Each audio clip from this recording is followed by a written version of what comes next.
ഇന്ന് ഞാൻ പറയാൻ പോകുന്നത് ഒരു വ്രതത്തിനെ പറ്റിയാണ്.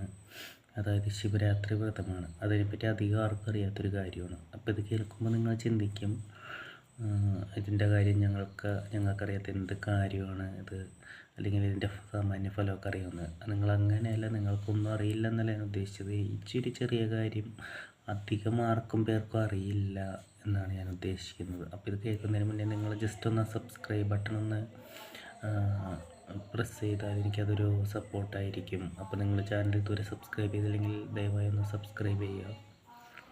അപ്പോൾ ഇതിൻ്റെ ഒരു മഹത്വം, മറ്റു വ്രതങ്ങൾക്കില്ലാത്തൊരു മഹത്വം ഇതിനുണ്ട്.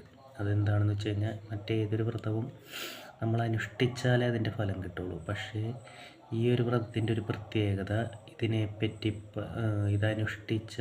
ഇതനുഷ്ഠിക്കുന്നവർക്കാണ് ഫലമെങ്കിലും ഇതിനെപ്പറ്റി പറയുന്നവർക്കും, ഇതിനെപ്പറ്റി കേൾക്കുന്നവർക്കും, ഇതിനെപ്പറ്റി വായിക്കുന്നവർക്കും, ഇതിനെപ്പറ്റി എഴുതുന്നവർക്കും, ഇത് മറ്റുള്ളവർക്ക് പകർന്നു കൊടുക്കുന്ന എല്ലാവർക്കും ഇതിനെപ്പറ്റിയുള്ള അറിവ് കിട്ടും. അപ്പം ഞാനിത് പറയുന്ന എനിക്ക് മാത്രമല്ല, ഇത് കേൾക്കുന്ന നിങ്ങൾക്കും ഇതിൻ്റെ ചെറിയൊരു ഫലം കിട്ടും എന്നാണ് ഇതിൻ്റെ ഒരു പ്രത്യേകത. ഇതിൻ്റെ പ്രധാന ഫലങ്ങൾ, നല്ല രീതിയിൽ ഫലം നമുക്ക് വരണമെങ്കിൽ നമ്മളിത് അനുഷ്ഠിക്കുക തന്നെ വേണം. അപ്പോൾ ഇത് ചെറിയൊരു ഫലം ഉള്ള കാര്യമാണ് ഞാൻ പറയുന്നത്. അപ്പോൾ ശിവരാത്രി വ്രതം പൊതുവേ നല്ല വ്രതമാണ്. ശിവപാർവതി പ്രീതികരമായ വ്രതമാണ്. അപ്പോൾ ശിവപാർവതി സ്മരണയോടെ ഈ വ്രതം അനുഷ്ഠിച്ചാൽ നിങ്ങൾക്ക് നല്ല ഫലങ്ങളൊക്കെ കിട്ടും.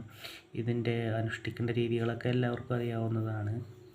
അപ്പോൾ നമ്മളത് അനുഷ്ഠിച്ചാൽ നമുക്ക് വിവാഹപ്രാപ്തി, അതായത് നല്ല വിവാഹം, നല്ല കുടുംബജീവിതം, നമുക്ക് മനസ്സമാധാനം, നമ്മുടെ മനസ്സിൽ ശാന്തി, കുടുംബത്തിൽ ഐശ്വര്യം, മംഗളകർമ്മങ്ങൾ നടക്കുക, സർവമംഗളം ഇതിൻ്റെ ഒരു പ്രത്യേകതയാണ്.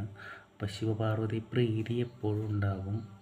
ഏതൊരു കാര്യത്തിലും കുടുംബത്തിൽ ദാരിദ്ര്യ ദുഃഖങ്ങളോ മറ്റു രോഗദുരിതങ്ങളോ എന്തെങ്കിലും ഉണ്ടെങ്കിൽ അതൊക്കെ മാറി ശിവപാർവതി സാന്നിധ്യം കുടുംബത്തിലുണ്ടാകാൻ സഹായിക്കുന്ന ഒരു വ്രതമാണ്. അപ്പോൾ പരമാവധി നിങ്ങൾ ഈ വ്രതം അനുഷ്ഠിച്ച് വരിക. അപ്പോൾ ഇതിൻ്റെ ഫലം നിങ്ങൾക്കുണ്ടാവും. ശിവഭക്തർക്കൊക്കെ ഒരുപാട് ഇഷ്ടമുള്ള വ്രതമാണിത്.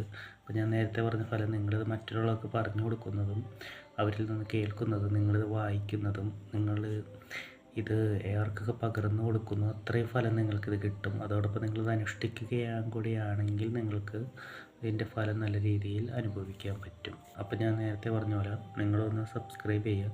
എനിക്ക് പ്രത്യേകിച്ച് എഡിറ്റിങ്ങും കാര്യങ്ങളൊന്നും എൻ്റെ ചാനലിന് ഇല്ല. ഞാൻ ജസ്റ്റ് ഇത് പറയുന്നത് മാത്രമേ ഉള്ളൂ. ഇത് വെച്ചിട്ട് നിങ്ങൾ സബ്സ്ക്രൈബ് ചെയ്യാതിരിക്കരുത്.